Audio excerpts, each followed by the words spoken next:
temos, bueno, xa sabedes que hai moitos anos toda Galia estaba ocupada polos romanos. Bueno, toda non, había unha idea gala que resistía imbatiblemente ao invasor.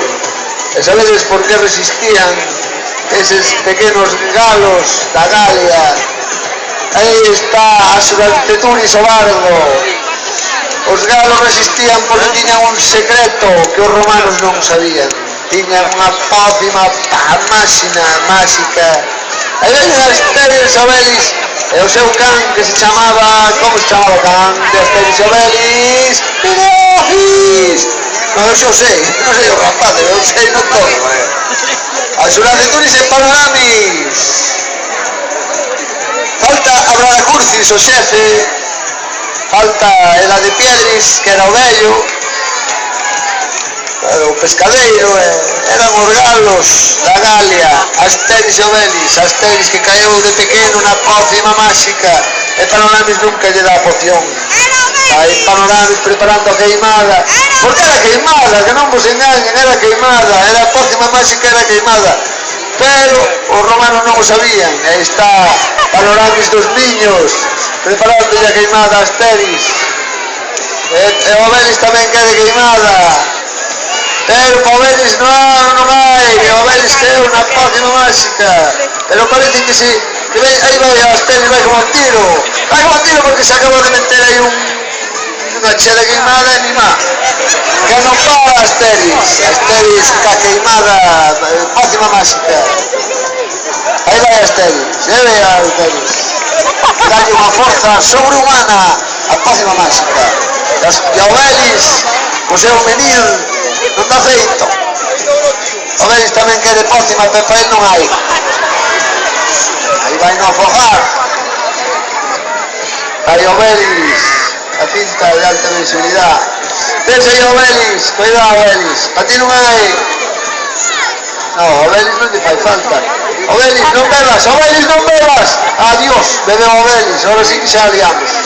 Beben a máis que en 2 capítulos de Asteris e Obelis. Beben Asteris e Cleopatra.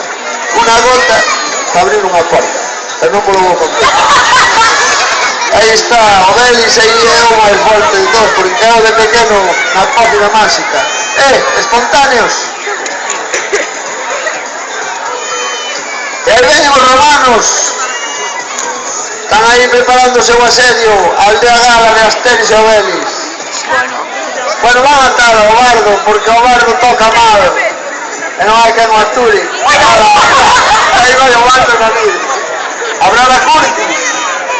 Abrahacurcis que tocaba moi mal. Non, Abrahacurcis era o xefe.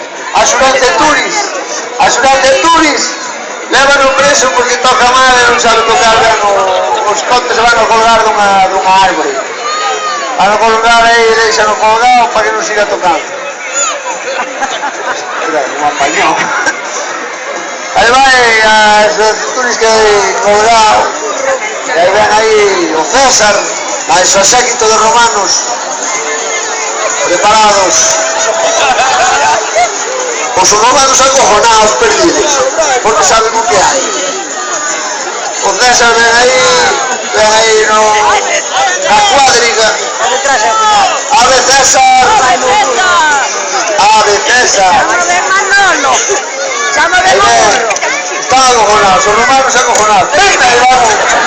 Venga, aí vai outro. Nada, caen todos. Caen, bueno.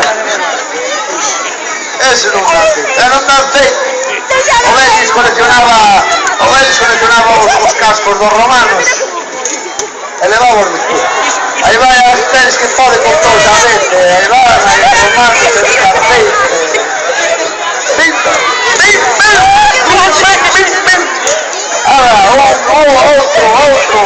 O exército romano cae nas mãos do acojonado. Déxale, aí máis respeto. Aí vai o menino en riba dos romanos. Quedaron os romanos, feitos. Aí vai o menino, aí, aí vai Asteris. unha locura, aí va. Aproveita, a Xoran de Turis vai tocando na súa arpa, a súa canción de bardo galo, máis contento del, máis contento que Dios. Aí, tocando. E aí está. Esos eran os galos, máis os romanos, que xa teñen a capa de babero, nadie se pode comer. Ese foi o conto de Asterix e Obelix, que se queredes saber máis, sabedes que hai os cómics na Biblioteca Municipal de Viladecans. Así que, se queredes ler os cómics de Asterix e Obelix, todos a biblioteca. Alabán. Bueno, despois desta divertida